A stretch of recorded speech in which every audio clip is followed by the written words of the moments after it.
Hello there. Do you like that sound? Welcome to, what should we call this? A landmark wine show at home for various reasons. The range that we have here is quite a busy table today, but also I have some very exciting news. But I'm not going to tell you now because I'm going to be like those radio DJs who say, coming up later, you don't want to miss this. You don't want to miss this. Very exciting news from all of us. I'm looking forward to it a lot. You want to clear next week, I can tell you. Next Thursday, keep it clear. What we're doing today, we're having an aperitif. I decided to have an aperitif instead of regular wine because we should go have some aperitifs. The weather is not great right now, but it will come good again and it will be aperitif weather. I've got 3 aperitifs plus some supporting actors and some amazing reading. The first one we're going to have on its own, so we're not going to mix this. You don't want to mix this. Oh, no. This is Pepe en Rama.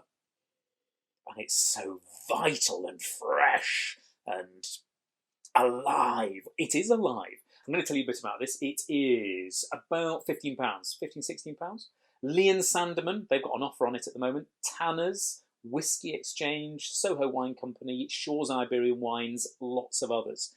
There isn't a lot of this. When I say there's about 18,000 bottles, in sherry terms, that's not very much of this. Because this is Pepe. So we have a bottle of Pepe here. I'm going to come back to that in a minute.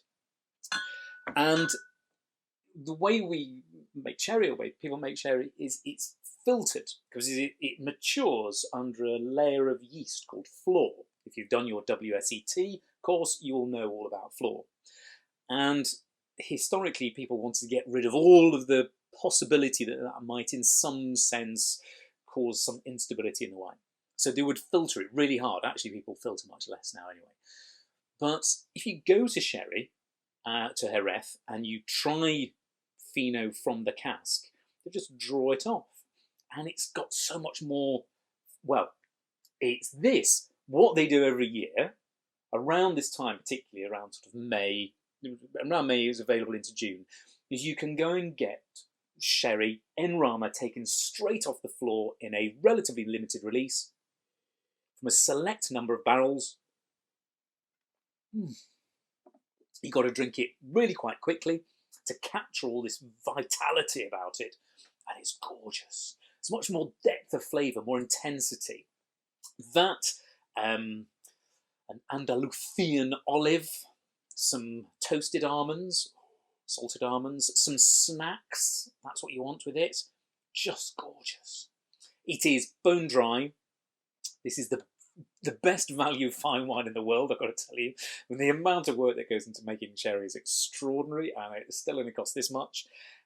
It's long, it's palate cleansing, perfect aperitif, and it sort of gets your stomach juices going. So it's great to build up your appetite, which is sort of the point of it. That's why I have tapas. I'm going to go and give you a recommendation whilst you're having this. This book, have we mentioned this before? Ben Howkins' book, Sherry, and it's such a brilliant sort of subtitle.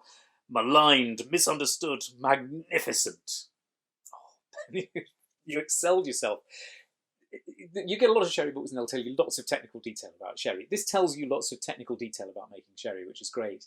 It also tells you about the great robbery of the Sherry Bank. There's an amazing financial scandal. It's an extraordinary story. I knew nothing about it. I want to make a wine show episode about it. It's so remarkable.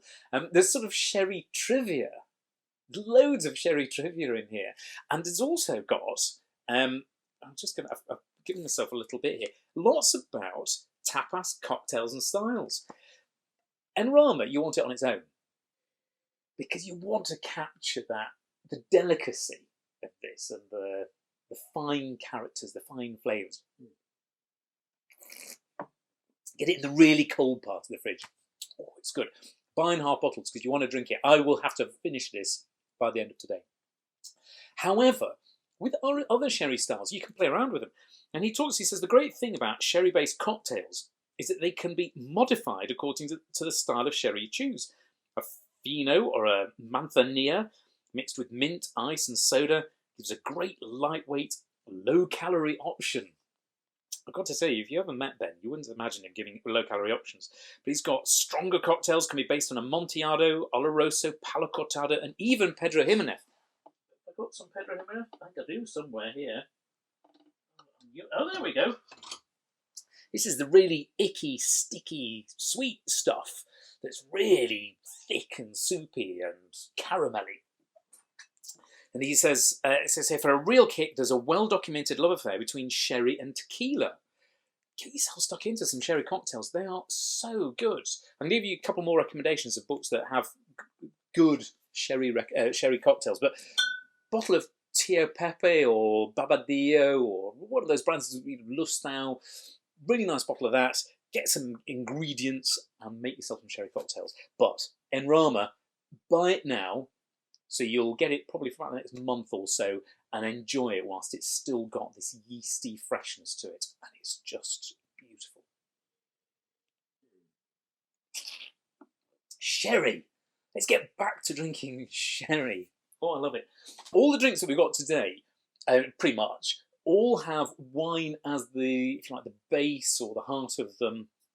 And they are interesting things that you then go and do with wine. So you take some sherry, you can then make cocktails with it and so on. I did pull out one. This is, you may remember, the Kronks. Hello, the Kronks.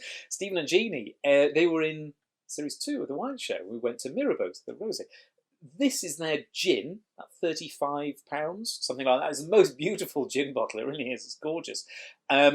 This, about 15% of the distillate comes from their wine. It comes from their rosé. I don't think that's why it's, well, it is why it's pink. It's because it's got roses in it and all sorts of southern French Provençal herbs. It's really gorgeous. Give that a whirl. I got a fresh bottle of it the other day. So I drank through the last one. That is a beautiful gin. A couple of people have asked me if I do have a favourite gin. Actually, I do. I don't think it's got any wine in it at all. But number 3. I mean, it's a total plug. But I really like number 3 gin. It's absolutely gorgeous stuff. It's the only gin in the world to have ever won the world's best spirit competition. So, you know, including whiskies and bourbons and so on. I think that's true about number 3. So, and funnily enough, I used to have meetings in the room for which that key fits. So there is actually a little room, and the family, the Berries and the Rudds, when they have meetings, I think they lock themselves in there using a key, and that's why it's got it. And I used to have meetings in that little room. There we go. What are we going to try next? Well, we're going to Australia for a rose vermouth. This is Regal Rogue Wild Rose. I'm going to polish this off. Too good to leave that lying around. So this is made with Barossa Shiraz. It's a sort of apricot-y colour. Now, let me tell you a little bit about it. You will get this from Master of Malt, Whisky Exchange, Great Western Wines. It's about £18-20. It brings together Barossa Shiraz Rosé. So that's the sort of base wine for it, which I love. Some gorgeous ones. It's, Turkey Flat, make a really nice one. And then there's Illawarra. Now they're all native Australian ingredients. Illawarra plums, rosella, strawberry gum, rhubarb. Is rhubarb traditionally Australian? It comes from Wakefield. And quinoa. I have no idea what quinoa is. I suspect some sort of a bark. Oh, it smells gorgeous. You get the sort of roses and the plums that come through. Now, I can't tell you that this smells enormously of wine, but it's a really interesting, sort of rich and juicy and off dry. You'd need a lot of ice to drink this on your own, but you want to go and have cocktails with it. And I'll tell you where you're going to go and find one of those. This is a book by the lovely Kate Hawkins. So, Kate Hawkins, a great friend of the wine show. She's been doing, there's a very interesting project she's been helping us out on. This was her book, Aperitif, and I was really lucky I got to do a sort of an early bit. I think I'm even quoted on it somewhere. I am. It says, a captivating guide through the greatest snifters, liveners, and inebriants, served by the most civilised people at the day's finest hour. I love it. And that was what I first thought when I read it. And I remember one of the receipts in here is called Alba Rossa, and it involves, I'll try and show you a picture. I love this drink. It's really good. I've made it with Regal Rose before. So there it is. It looks beautiful. And it's made with rose vermouth, 25 mils, 75 mils of pink grapefruit juice. That's what Snoop Dogg drinks, isn't it? Soda water and a few drops of grapefruit bitters. And you stir through and pour into a whatever glass, it says. In whatever glass you think might suit. I read that incorrectly. I've got my reading specs on. And it actually suggests, it says, try Regal Rogue Wild Rosé, Balthazar Rosé, which we possibly touched on Series 3, and Cocchi Rosa. Now, for the bitters, actually I don't have any grapefruit bitters, but I do use my cocktail bitters traveller set, and there's an orange bitter in there that I've used instead. I quite like some bitters, little sort of Amari. Bitter Truths also have this nutty one, which I've used once or twice. Makes things very nutty. It would, wouldn't it? But go and get yourself a copy. Aperitif by Kate Hawkins. Brilliant book, that. Lots of interesting ideas. Also, quite a lot of history around sherry and champagne and gin. And there's a real exploration into the sort of social history of those drinks, which I love. Now, when we started doing this, we would have charities all the time, and we'd give bottles of wine away, which we have been doing all the way through, bottles of wine to not only NHS workers, key workers, but also to my elderly neighbours up the street, who both enjoyed it very much. One of them got a big box of rosé. She was delighted yesterday.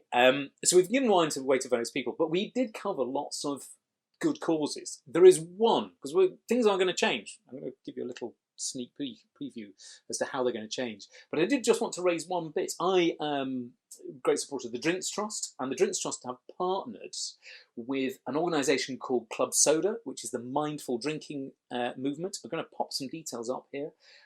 Our community, it says, as drinks professionals, and I count myself within that, drinks unprofessional, we are exposed to alcohol in ways that others are not. This is very true. So if you're working in the industry and want to change your approach to drinking, cutting down, potentially stopping for a bit, it is very difficult. It is very true. It's hard when you're required to drink as part of your job, sometimes to manage that, particularly given all the other challenges we face. A lot of us have been locked up at home. I've been locked in a house with a toddler for 12 weeks. I've got to tell you, that is really hard. And anybody else who's been locked in a house with a toddler for that long, it's really, really tough. And I don't want to make light of it. It's difficult. So you can go to Club Soda has month-long courses packed with information, tools and support you need to change your drinking your way. It's about your way, not necessarily anybody else's.